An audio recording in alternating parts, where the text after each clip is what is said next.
A blessed day, brethren. Welcome to the Jesus is Lord Church Worldwide podcast. Thank you for joining us as we meditate on God's message to us through the Sunday preachings from Jesus the Healer episodes.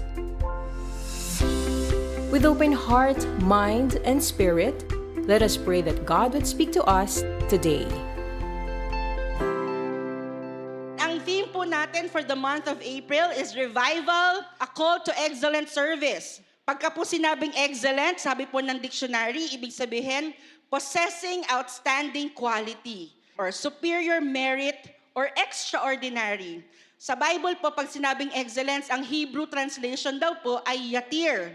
Ibig sabihin daw po nun, something that stands out from the rest. Ang etymology daw po ay something that excels, goes beyond, or predominates.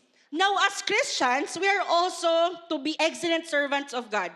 In Romans chapter 12, verse 11, never be lacking in zeal, but keep your spiritual fervor serving the Lord. Ito po ang NIV version. Sa NLT version po, sabi doon, never be lazy, but work hard and serve the Lord enthusiastically. Meron po ako nakita, Worldwide English version, ang sabi po doon, do not hold back in what you do. Let the Spirit burn in you. Ayan po ang translation. Work hard for the Lord. Tayo po bilang Kristiyano, dapat excellent servants of God. Not just the pastors, not just the leaders, not just the workers. As Christians, we must be excellent servants of God. Can I hear an amen? Ang sabi po ng ating core value ng excellence, it means a quality of character that rejects mediocrity and commits to God's highest workmanship. Yes, while we were still sinners, God loved us. While the Lord loves us just as we are, pero hindi po dapat pwede na. Are you with me? Naririnig natin si Senator Joel palagi dyan. Hindi pwede na. Pagka talaga naglilingkod tayo sa Panginoon, dapat excellent tayo. In fact, in the beginning, when God created heavens and the earth, during creation, si Lord po nag-e-evaluate. Alam niyo po ba yon? Nung si Lord po ay gumawa ng mundo, in Genesis chapter 1, in-evaluate niya yung ginawa niya. In Genesis chapter 1, in verse 31, sabi doon, then God looked over all He had made, and He saw that it was very good, excellent. Remember in Genesis chapter 4, alam natin nung mga bata tayo, yun ang mga unang kwentong naririnig natin na si Cain at si Abel nag-offer sa Panginoon. At alam natin ang nangyari in verse 3, when it was time for harvest, sabi doon, Cain presented some of his crops as a gift to the Lord. And sabi doon in verse 4, Abel also brought a gift, the best portion of the firstborn lambs from his flock. Sabi nga po, the best. Si Abel, binigay niya yung the best. And alam natin ang nangyari. The Lord accepted Abel and his gift, but He did not accept Cain and his gift. This made Cain very angry, and he looked dejected. While hindi po in-explain exactly bakit nga ba nireject yung offer ni Cain, pero na-identify naman po sa Bible bakit tinanggap yung kay Abel. In Hebrews chapter 11 verse 4, sabi doon, by faith, Abel offered to God a more excellent sacrifice than Cain, through which he obtained witness that he was righteous, God testifying of his gifts, and through it, he being dead still speaks. Isipin mo si Lord, ipagmamalaki niya yung bigay mo sa Kanya. Ganon ka-excellent yung offering ni Abel. Bakit? Because God deserves what is excellent. Tatlong bagay lang po, 3 characteristics of an excellent service. Una po is excellent integrity. Makikita po natin ito sa buhay naman ni Daniel. In Daniel chapter 1, so alam po natin na pinayagan ng Diyos na ang Judah, o Israel and Judah, ay, di ba po, nagkaroon po, nakalat po sila. So ngayon pinayagan ng Diyos na masakop ng Babylon ang Judah. Ginawa ng king, inutusan niya yung kanyang mga tauhan. Ang sabi niya, kunin niyo yung mga men of royal families and noble men. Sabi doon, sa verse 4, select only strong, healthy, and good-looking young men. Make sure they are well-versed in every branch of learning. are gifted with knowledge and good judgment, and are suited to serve in the royal palace. Train these young men in language and literature of Babylon. So sino nga po ba si Daniel? He is a young man from a royal or noble family. He is only strong, healthy, good-looking, well-versed in branch of learning. Very, very matalino, no? Well-versed in every branch of learning. Gifted with knowledge and good judgment. Parang excellent na siya agad. Pero hindi lang siya excellent sa kanyang knowledge. Hindi lang siya excellent sa kanyang physique. Hindi lang siya excellent kasi gifted siya. He is excellent in integrity. In Daniel chapter 1 verse 5, the king assigned them a daily amount of food and wine from the king's table to be trained for 3 years, and after that, they were to enter the king's service. At that time po, sila Daniel kasama ni Shadrach, Meshach, and Abednego, captive sila. Ibig sabihin, para silang not necessarily servants, but parang gano'n na rin yun. Kasi kumbaga, from Judah, dinala sila sa Babylon. And so they are captives, pero sila ay Jew. Ibig sabihin po, growing up, may certain na utos ang Panginoon sa kanila. Kasi kung tutuusin po natin, kung titingnan natin, parang napakasimpleng bagay. Tungkol lamang sa pagkain. Gusto ng hari, kainin nila yung sinaserve sa Babylon. Pero si Daniel at sila Shadrach, Meshach, at Abednego, alam nila na bilang Hudyo, hindi nila pwedeng kainin yon. And it will defile themselves. Kung tutuusin, pwede naman nilang sabihin, okay na, kasi ito yung kinakain dito, pwede na natin kainin to. O siguro naman maiintindihan ng Diyos kasi hindi naman natin ginustong maging captive Piniyagan nga ng Diyos na madala tayo dito sa Babylon. Pero sila Daniel, even when they were brought in a different place, naging matatag siya sa integrity niya bilang Hudyo. Because alam niya na even yung kapagkain niya, pagsamba niya yun sa Diyos niya. Pwedeng nagrason sana si Daniel, pero dahil excellent ang kanyang integrity, hindi na po siya nagrason. Daniel chapter 1 verse 8 sabi doon, "But Daniel resolved not to defile himself with the royal food and wine. And he asked the chief official for permission not to defile himself this way." Sobra pong challenge ni Daniel ang namamahala sa kanya at that time. Kahit na pwede na sana niyang kainin dahil pwede na siyang mag-compromise, pero ang excellent integrity, hindi nagko-compromise. Are you with me? Sabi po ng Daniel chapter 1 verse 20, after 10 days, itest nyo kami kung nanghina ba kami, pumayat ba kami.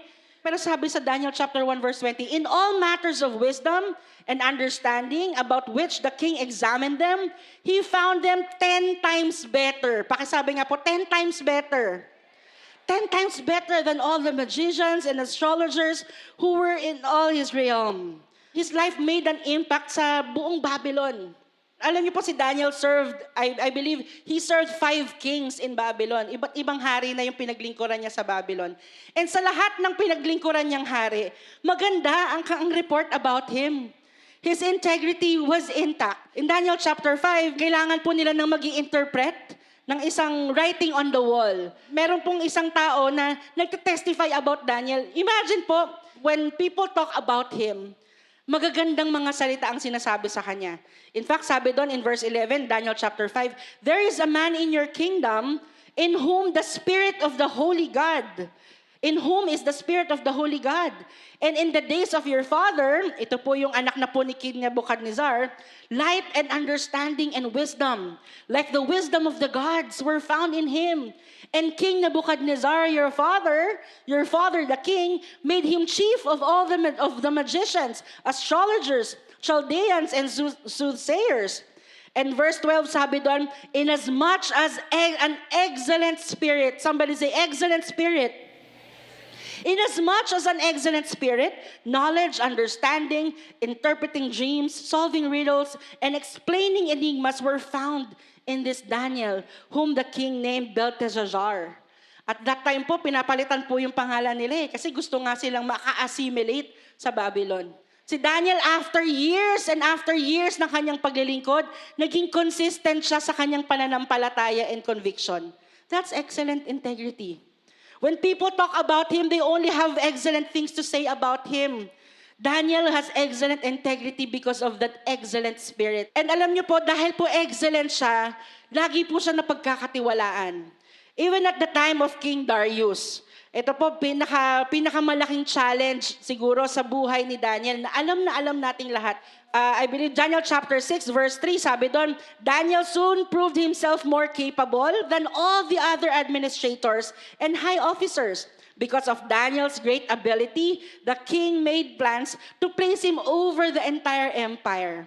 After many years, panahon na ni King Darius, hindi nagbago. Consistent ang kanyang, intact ang kanyang pananampalataya, intact ang kanyang conviction. Are you with me?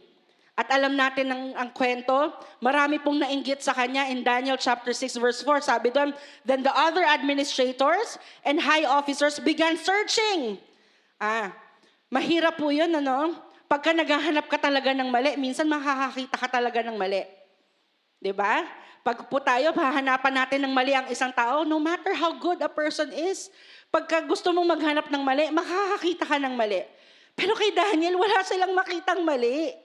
Ganun po ka-excellent ang kanyang integrity. Sabi doon, the high officers began searching for some fault in the way Daniel was handling government affairs. But they couldn't find anything. Pag po tayo naglilingkod sa Panginoon, excellent ang integrity natin. Hindi tayo nanloloko, hindi tayo nang lalamang. Amen po ba? They couldn't find anything to criticize and condemn him. He was faithful. Somebody say faithful. Always responsible. And completely trustworthy. Yan po si Daniel. So they concluded, makakahanap lang tayo ng mali sa kanya pagka ginamit na natin ang kanyang pananampalataya. In verse 7, lumapit po ang mga administrators kay King Darius at kinonvince nila si King Darius na huwag magpe-pray kahit kanino except to the king. Sabi doon in verse 7, give orders that for the next 30 days, any person who prays to anyone, divine or human, except to you. They're just trying to please the king, na dapat ikaw lang ang great, ikaw lang ang pinagdadasalan. Sabi doon, except to you, your majesty will be thrown into the den of the lions. Siyempre si King Darius, hindi naman niya naisip na plot ito against Daniel. Pumayag siya. In verse 10, but when Daniel learned that the law had been signed, he went home and knelt down as usual in his upstairs room. With its windows open towards Jerusalem, he prayed 3 times a day. Somebody say 3 times a day. Just as he had always done, giving thanks to his God. Right after na malaman po ni Daniel ang batas, umuwi siya at nanalangin sa Diyos. Daniel could have reasoned to God, Lord, bawal na eh. Baka naman pwede, secret na lang ako magpe-pray. Pwede siyang mag-compromise. Pero Daniel didn't. Bakit? Excellent ang kanyang integrity because he wants to give an excellent service to his God.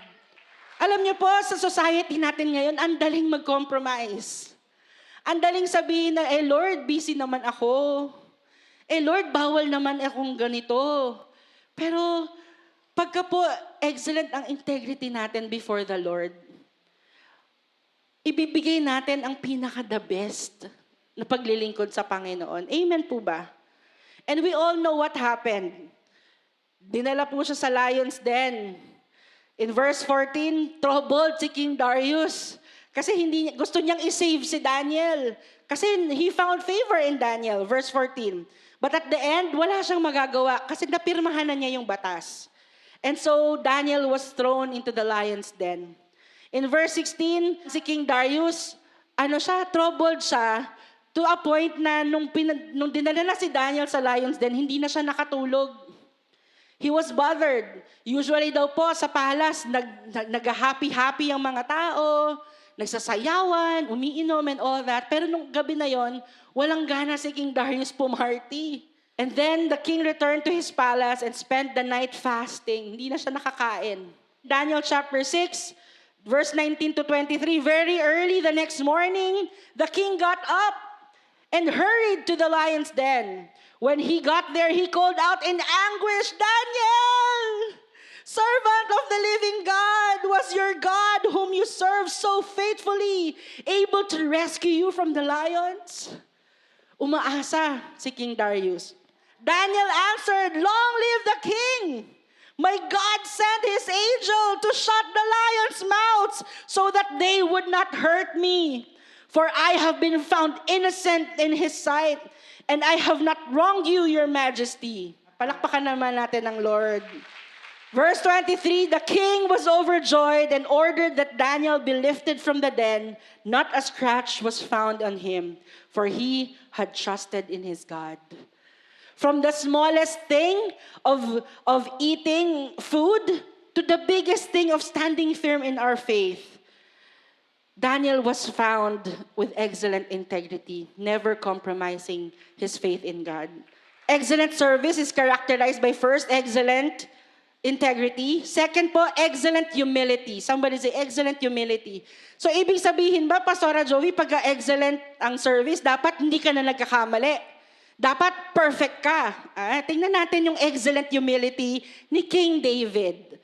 Alam natin, si King David, kilala natin siya bilang shepherd boy, turned into a king.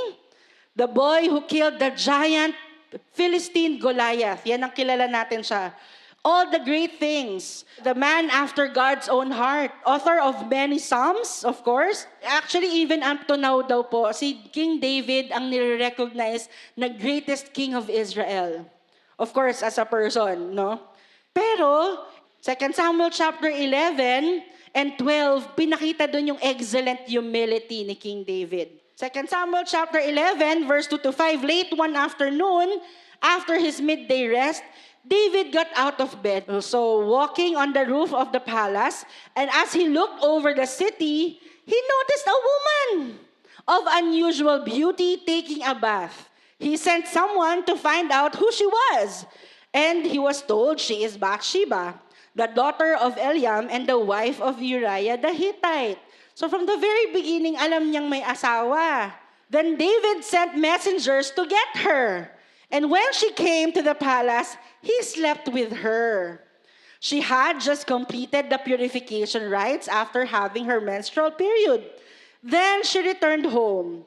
Later, hindi po ibig sabihin after a while Later, ibig sabihin after many days, when Bathsheba discovered that she was pregnant, she sent David a message saying, I'm pregnant.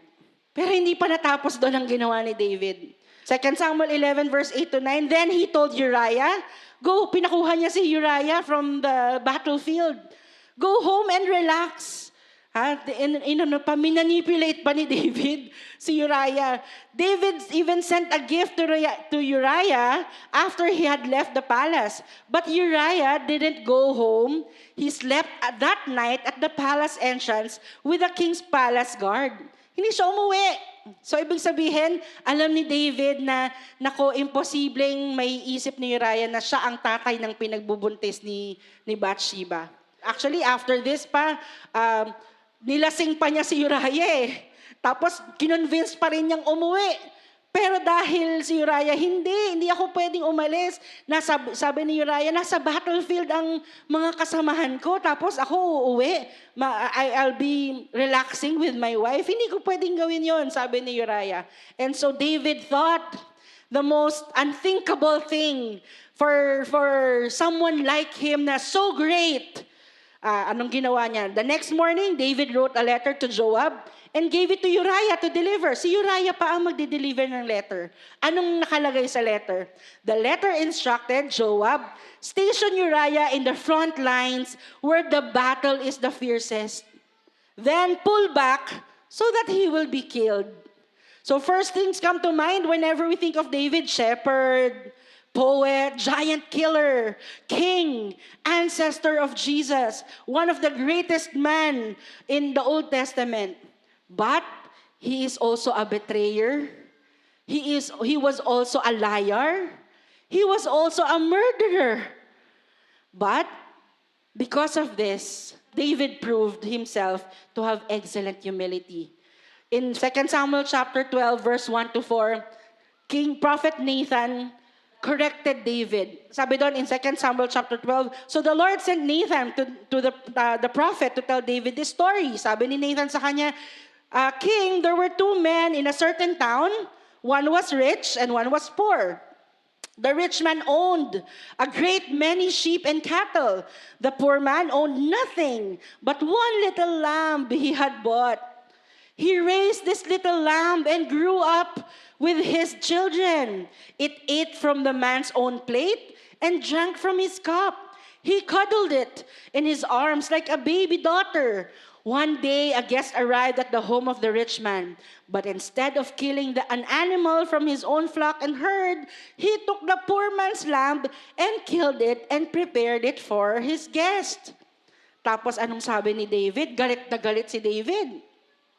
As surely as the Lord lives, he vowed, any man who would do such a thing deserves to die. He must repay 4 lambs to the poor man for the one he stole and for having no pity. And then alam natin ng kwento. Sabi ni Nathan, you are that man. Ito po yung mga Bible verses na madalas, damang-dama natin yung emosyon eh. May exclamation point po ito eh. You are that man. Ikaw yun. The Lord, the God of Israel says, sabi po ni Nathan, I anointed you, sabi po ni Lord kay David, I anointed you King of Israel, saved you from the power of Saul. I give you your master's house and his wives and more. Why have you despised the word of the Lord and done this horrible deed? For you have murdered Uriah the Hittite with the sword of the Ammonites and stolen his wife. Parang ka nanonood ng telenovela na damang-dama mo yung feelings na sinasabi ni Nathan na ikaw yun. Pagkatapos ng binigay ng Lord sa'yo, pagkatapos kang i-anoint, pagkatapos kang i-save, pagkatapos kang i-honor, ito ang igaganti mo sa Diyos. Ang excellent service po pala, hindi yung hindi ka nagkakamali. Ito yung pag nagkakamali ka, marunong kang humingi ng tawad. David exemplified excellent humility through his repentance. Somebody say repentance. Sabi doon, then David confessed to Nathan, I have sinned against the Lord. Right there and then, sabi ni David, nagkasala ako sa Panginoon. Nathan replied, yes, but the Lord has forgiven you, and you won't die for this sin. Nevertheless, because you have shown utter contempt for the word of the Lord by doing this, your child will die. Sabi ni Nathan sa kanya, yes, pinapatawad ka ng Lord, pero may consequences yung kasalanan mo. That time po, I was thinking, ano kayang naisip ni David? Hindi kaya niya sinabing, humingi na nga ako ng tawad may consequence pa? Hindi niya sinabing ganun. Pero ano pong ginawa ni King David? Ang sabi po ng Bible, nung nangyari po ito, nag-fasting si David nung pinanganak yung anak niya at alam niyang mamamatay Nag-fasting siya, nagpe-pray siya sa Lord. Sabi niya, baka naman pumayag ang Lord na hindi na mamatay yung anak ko. Baka naman. Alam natin yung feeling na gano'n no? Yung meron tayong sobrang hinihingi sa Panginoon. Pero hindi po pinagbigyan ni Lord. Kasi consequence yon ng kasalanan ni King David. After po nang mamatay yung anak ni King David, ang nangyari po, sabi po ng Bible, after po mawala yung anak ni David, bumalik po si David sa temple at nag-worship. Nag-worship.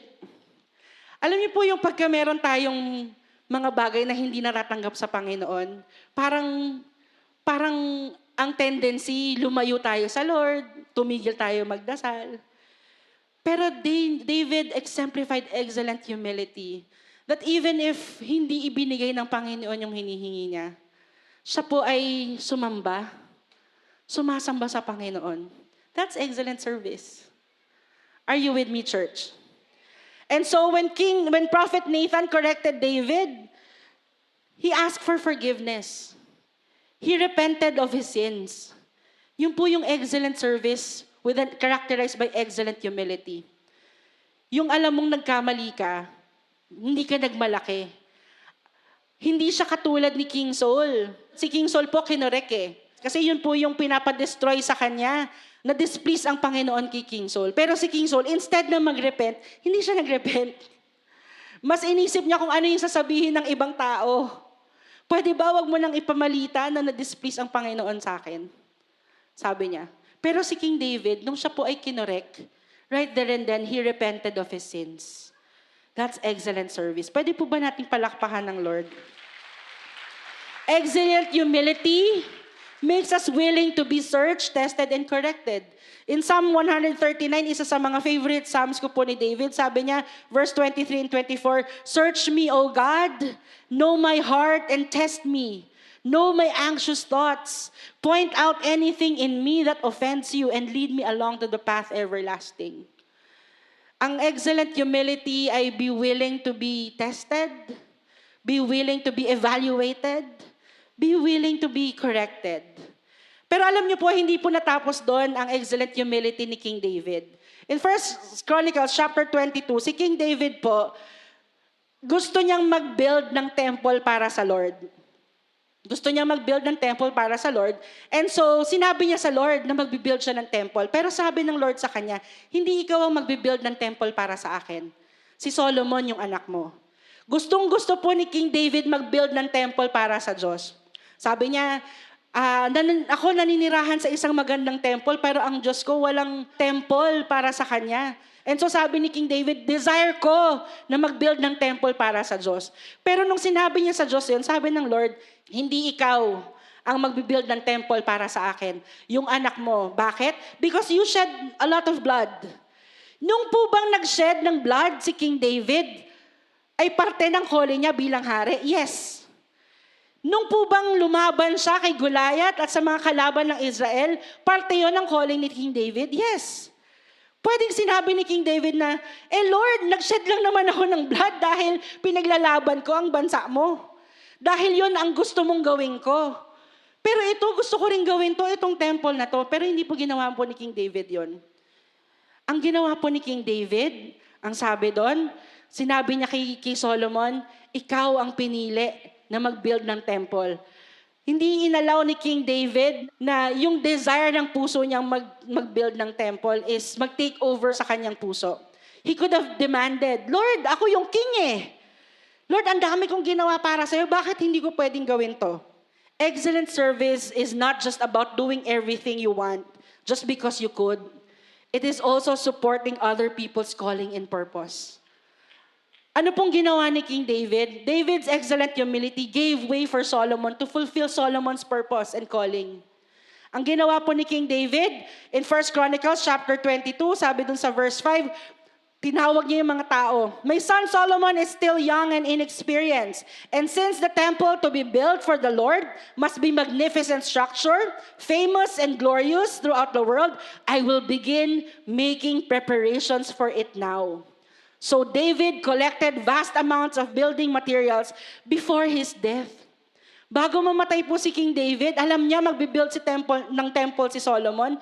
Pero dahil hindi ako ang magbibuild, ang gagawin ko, susuporta na lang ako para mabuild yung temple ni Solomon. What an encouragement!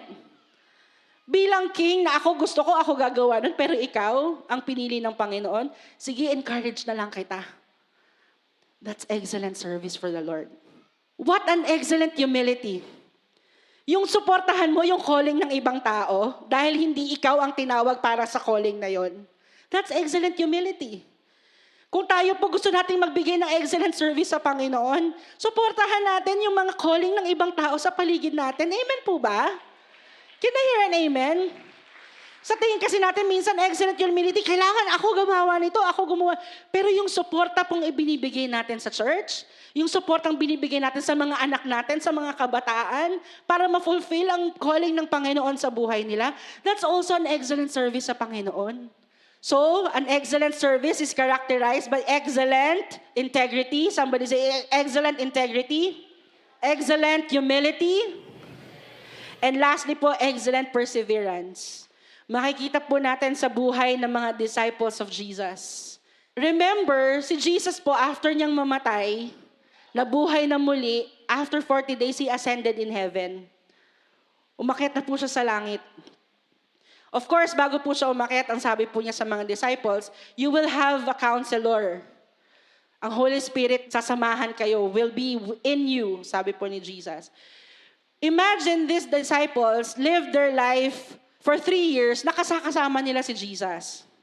So after po mag-ascend ni Jesus sa heaven, alam nila hindi na nila kasama physically si Jesus. They could have went back to their old lives. They could have, parang iniwan mo na ako, Lord eh. Wala ka na eh. Paano ko pa gagawin to? Pero yung mga disciples po, they persevered in preaching the gospel of God. They kept on preaching that Jesus is actually the Messiah. And because of this teaching, ang mga buhay po ng disciples ng Lord ay natapos in a very, masasabi kong gruesome end. Si Peter was crucified in an inverted cross. Sabi po ng ng Bible scholars, kaya daw po inverted kasi sabi ni Peter, he can't die the same way that Jesus died. And so pina-invert daw po yung cross. Si Simeon and Philip was also crucified. Pinako din po. Mga disciples po ito ng ating Panginoong Jesus. Si James daw po was thrown in 100 feet down from the southeast pinnacle of the temple for refusing to deny Jesus Christ. Tinapon. Pero nung nag-survive, he was beaten to death. Pinalo-palo hanggang mamatay. Si Andrew was also crucified in an inverted cross as well after being beaten. Yung pagkakapako daw po ni Andrew lasted for 2 days. 2 araw siyang nakapako sa krus at sinasabi niyang, I have long desired and expected this happy hour. Si Andrew. Si Matthew po was killed by a sword wound in Ethiopia. Si Mark was dragged to the streets, hinila sa kalsada hanggang mamatay. Si Bartholomew, he was burned alive. Si Thomas, he was stabbed by spears in India. Si Nathaniel was killed by whip for preaching the gospel, whipping. Si Jude daw po was shot to death by arrows.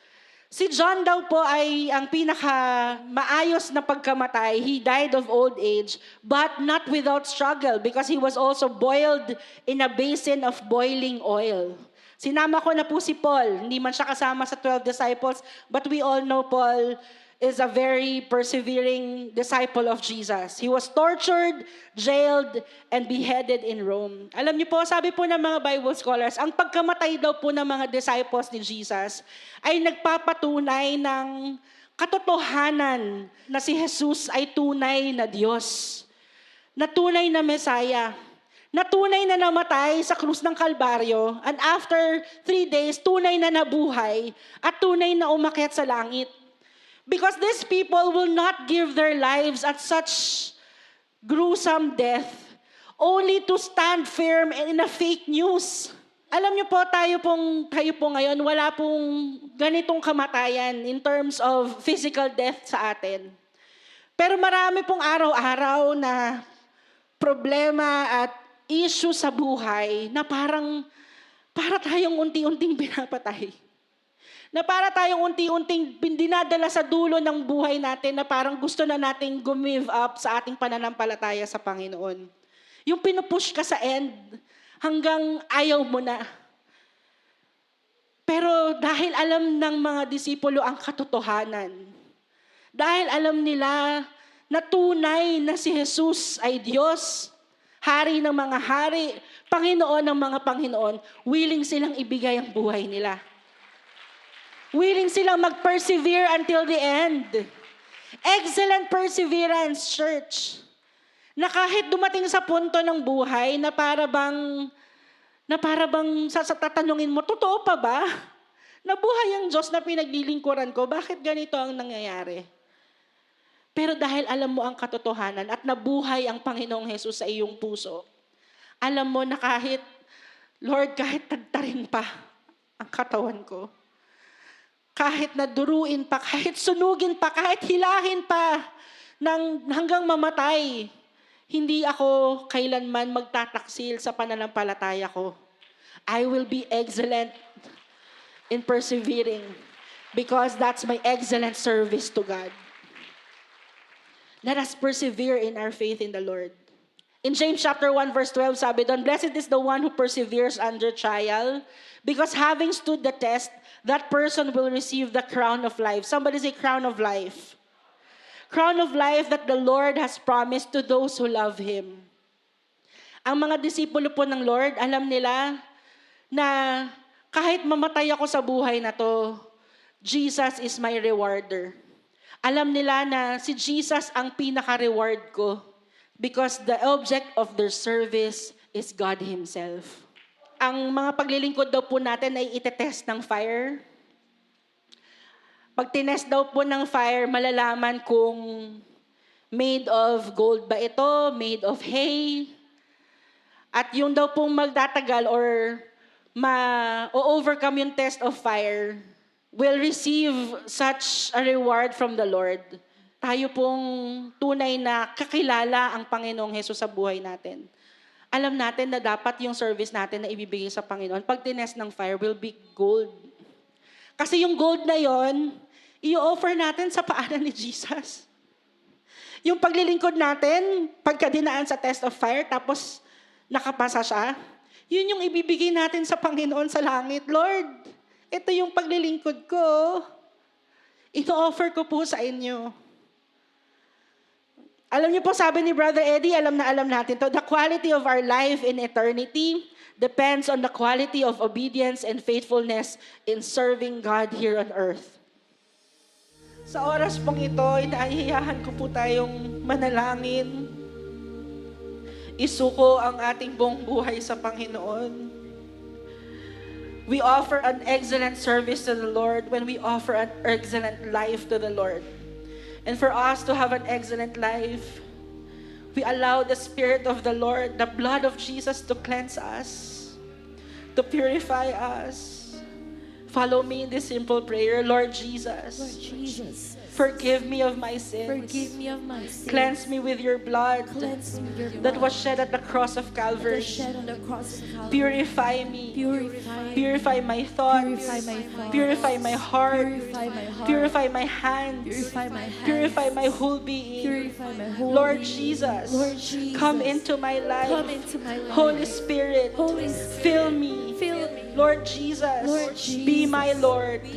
Be my Lord. God. Be my God. Be my Savior. Be my Savior. I offer to you my life. I offer to you my Use life. me Use me for your glory. for your glory. Use me Use me in preaching your in word. preaching your word. Use me Use to me testify your to goodness. testify your goodness. Lord Jesus, Lord Jesus, I love you. I love you. Holy Spirit, Holy Spirit, I love you. I love you. Father God, Father God, I love you. I love you. I commit myself to I you. commit myself In to Jesus' you. In name. Jesus' Allow me name. be the one to pray.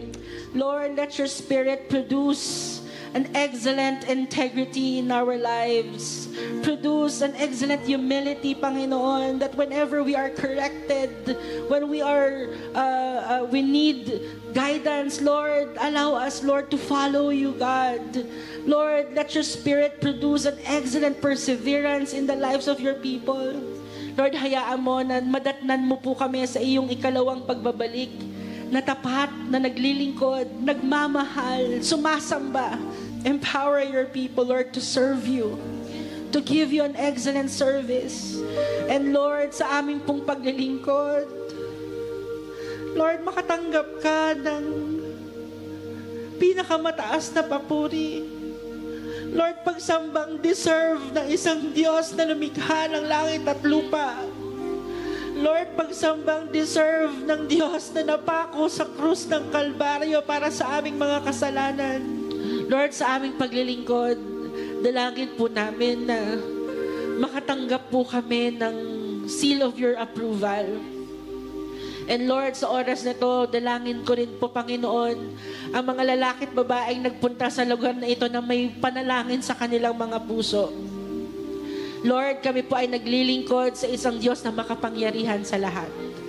Lord, pakinggan niyo po ang panalangin ng puso ng bawat isa. Lord, whether it may be, Lord, salvation sa aming pamilya o sa amin. Lord, whether it may be healings, whether it may be deliverance. Lord, whether it may be provision, O God. Lord, miracles, Lord. Even, Lord, miracles na hindi po namin mabanggit, Panginoon. We claim our miracles. We claim our miracles, Lord. We claim our miracles. In Jesus' name, in Jesus' name. Thank you, Father. Thank you, Holy Spirit. Thank you, Jesus. Panginoon, sa iyo po namin maingat na binabalik lahat ng papuri, pagsamba at kaluwalhatian. For you alone deserve it, Lord Jesus. We love you, Holy Spirit. We love you, Father. We love you, Jesus. This is our prayer in Jesus' name. And everybody agree and say, Amen. Thank you for listening to the Jesus is Lord Church Worldwide podcast. Please subscribe to this podcast so you won't miss a single episode. To know more about the Jael Ministry, please visit jailworldwide.org. Until next time, God greatly bless you.